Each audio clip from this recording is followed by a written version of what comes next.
Hey guys, and welcome to a new video on how to do.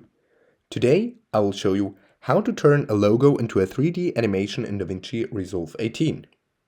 Okay, for this we start with the DaVinci Resolve logo I just imported here and go over to Fusion. What you want to do is select Media in one, so just click it, and then by Shift and Spacebar, Image Plane 3D. Then you also click this one and Shift Spacebar and type in Duplicate 3D. Here you go to Controls and set the copies to 100. And then you change the Z offset under translation to 0.002, just like this.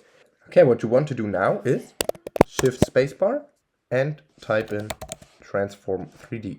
Just hit Add and now click the right point, just like this.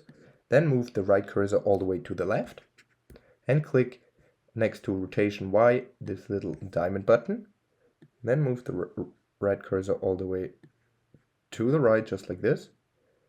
And next to Y, just type in 360. And then to render it all, we need to hold down Shift Spacebar again and type in Render 3D.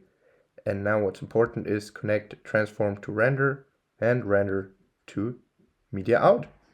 And now you can render and you get the end result. Okay, that was a quick tutorial on how to turn your logo into a 3D animation in DaVinci Resolve 18. If you enjoyed the video, please like and subscribe to stay tuned for more how to do videos.